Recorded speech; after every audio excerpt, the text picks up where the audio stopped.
बहुत समय पहले की बात है। पालमपुर में एक धनी साहूकार रहता था। उसके 4 बेटे थे। चारों का विवाह हो चुका था। चारों बेटे और 3 बहुएं तो साधारण बुद्धि के थे, लेकिन छोटी बहू दुर्गा बड़ी चतुर और बुद्धिमान थी। साहूकार को अपनी छोटी बहू पर बड़ा भरोसा था।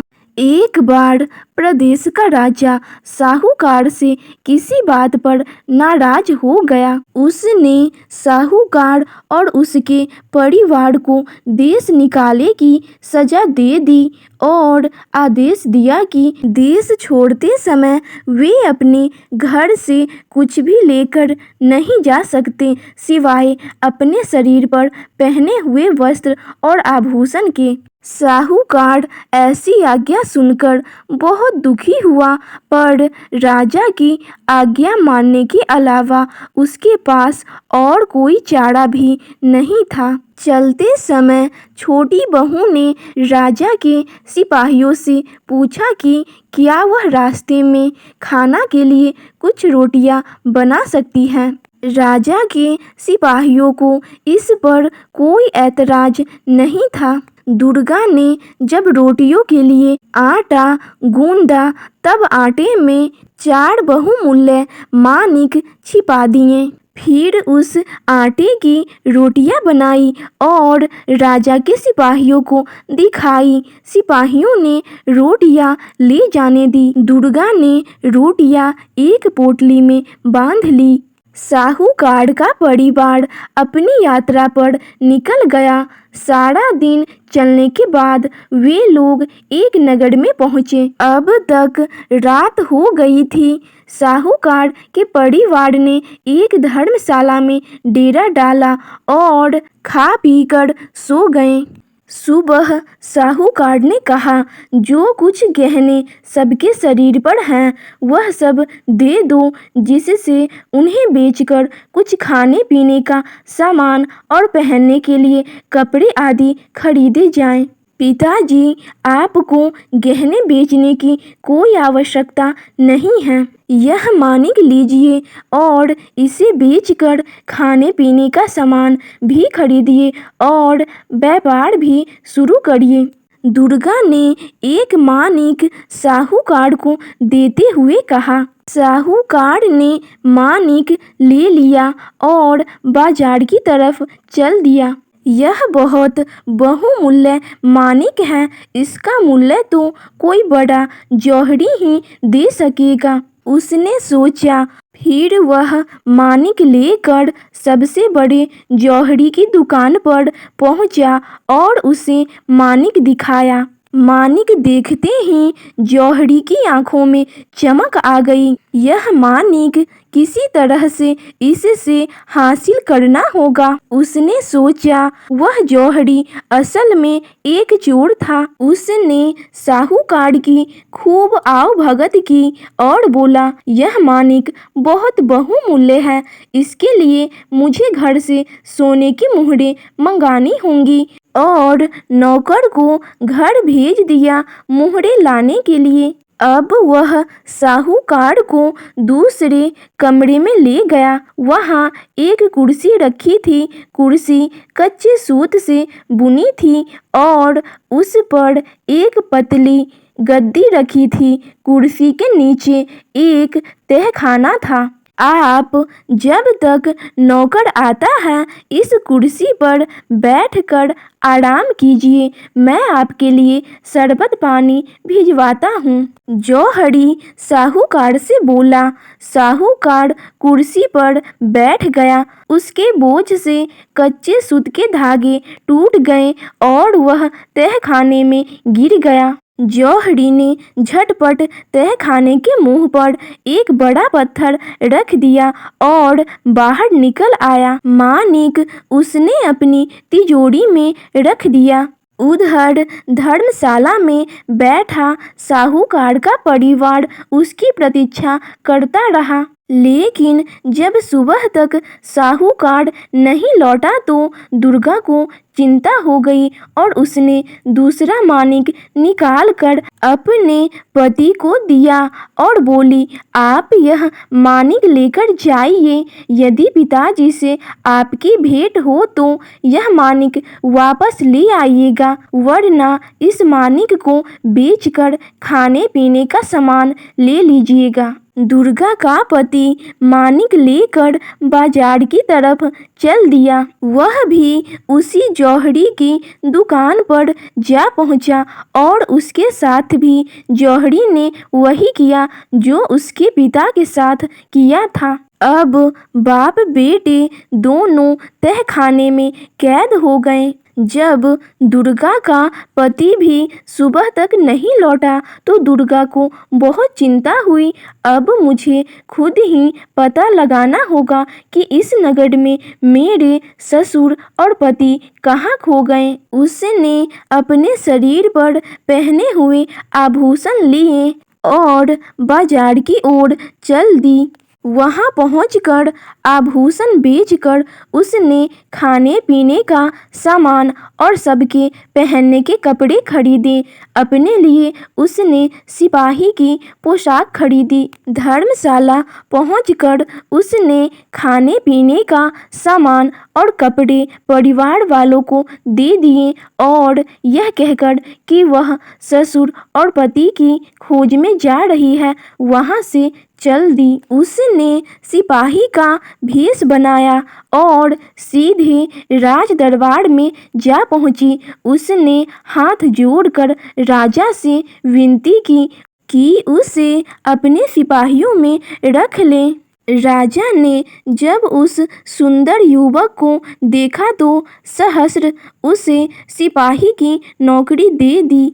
उसे महल के चारों ओर पहरा देने का काम मिला। कुछ दिनों से महल की पशुशाला में रोज रात को एक राक्षस आकर उत्पात मचाता था।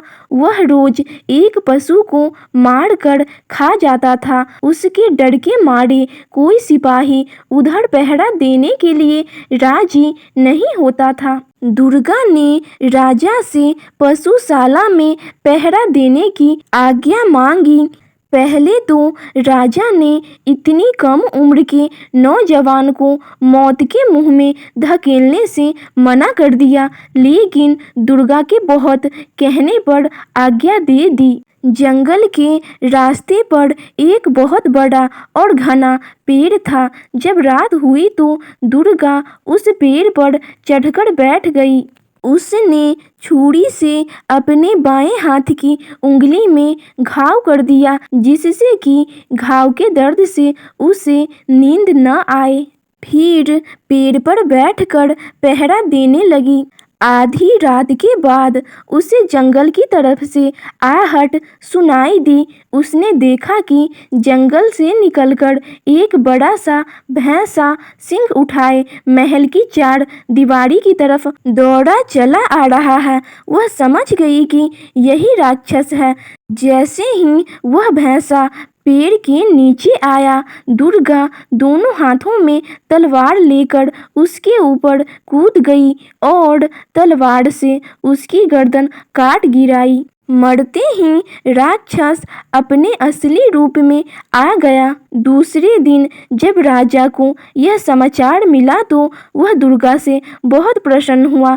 तुमने राक्षस को बड़ी बहादुरी से मारा है, जो चाहे इनाम में मांग लो। वह बोला, महाराज, यदि आप प्रसन्न हैं तो मुझे नगर की रक्षा का भार दे दें और मुझे यह स्वतंत्रता दे कि जब चोर को ढूंढ लूं तो उसे जो चाहे दंड दूं।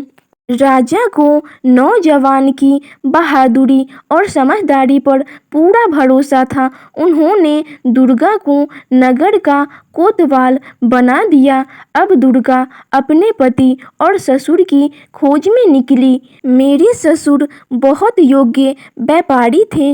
वे उस बहुमूल्य मानिक को लेकर जरूर शहर के सबसे बड़े जौहरी के पास गए होंगे। उसने सोचा, मैं भी सबसे पहले वही जाती हूँ। मुझे पूरा विश्वास है कि जौहरी को जरूर मेरे पति व ससुर के बारे में पता होगा। दुर्गा जौहरी की दुकान पर जा पहुंची। जौहरी ने नगर कोतवाल को अपनी दुकान पर देखा तो झटपट उसकी खातिरदारी में लग गया। आप हमारी दुकान पर पधारे। अहो भाग्य, मैं आपकी क्या सेवा करूं? उसने हाथ जोड़कर पूछा। हमारी राजकुमारी का शीघ्र ही विवाह होने वाला है और महाराज अपनी बेटी के लिए एक बहुत सुंदर मानिक जरा घर बनवाना चाहते हैं। आप मुझे बढ़िया से बढ़िया मानिक दिखलाइए। दुर्गा, जो कोतवाल के भेष में थी, बोली। जौहरी ने उसे अनेक मानिक दिखाए पर दुर्गा को कुछ पसंद नहीं आया। ये सब आप क्या दिखा रहे हैं? कोई ऐसा बहुमूल्य मानिक दिखाइए जो राजकुमारी के पद के अनुरूप हो। दुर्गा बोली। अब जौहरी ने तिजोरी खोली और उसके अंदर से वही मानिक निकाला जो उसने साहूकार से धोखे से हासिल किया था। उस मानिक को देखते ही दुर्गा पहचान गई। यह वही मानिक है जो उसके ससुर बाजार लेकर गए थे। सिपाहियों, पकड़ लो इसे। यह कोई जौहरी नहीं बल्कि एक चोर है। दुर्गा ने आज्ञा दी। जल्दी बताओ, जिस साहूकार से तुमने यह मानिक छीना है उसे कहाँ रखा है? मैं किसी साहूकार को नहीं जानता और यह मानिक मेरा है। जौहरी बोला। ठीक है, अगर तुम सच नहीं बोलते तो मैं तुम्हारा सिर अभी धड़ से अलग करता हूँ। मुझे महाराज ने पूरी छूट दी है। अपराधी को जो चाहे दंड दूं। इतना कहकर दुर्गा ने तलवार निकाल ली। अब जौहरी घबराया। लगता है कोतवाल को सब पता है, उसने सोचा। फिर वह दुकान के बाहर भागने लगा। सिपाहियों ने उसे पकड़ लिया और रस्सी से बांध दिया। दुर्गा दुकान की तलाशी लेने लगी। दूसरे कमरे में उसे बड़ा सा पत्थर दिखाई दिया। उसने सिपाहियों से पत्थर हटाने के लिए कहा। पत्थर हटाया गया। तहखाने में साहूकार और उसका बेटा अधमरी हालत में पड़े थे। दुर्गा सबको लेकर दरबार में पहुंची और राजा को सब कुछ बताया। मेरी नगर का सबसे बड़ा जौहरी चोर है। राजा के क्रोध का कोई ठिकाना न था। उसने फौरन उसे कारागार में डलवा दिया। राजा अपने इस युवक कोतवाल की वीरता और बुद्धिमत्ता से बहुत प्रभावित हुआ। इस वीर युवक को तो मेरा दामाद होना चाहिए। उसने अपनी पुत्री के विवाह का प्रस्ताव दुर्गा के सामने रखा। महाराज, मैं ऐसा नहीं कर सकता, मुझे क्षमा करें। उसके बाद दुर्गा ने अपना सिपाही का भेष उतारा और अपने असली रूप में आ गई। फिर हाथ जोड़कर राजा के पैरों पर गिरकर उसे बताया कि किस तरह उसने सिपाही का भेष अपने ससुर और पति का पता लगाने के लिए धारण किया था। राजा उसकी बुद्धिमत्ता पर चमत्कृत रह गया। उसने न केवल दुर्गा को क्षमा कर दिया बल्कि उसके ससुर को नगर में व्यापार करने की स्वतंत्रता भी दे दी। तो आपको यह कहानी कैसी लगी? कमेंट सेक्शन में ज़रूर बताइएगा।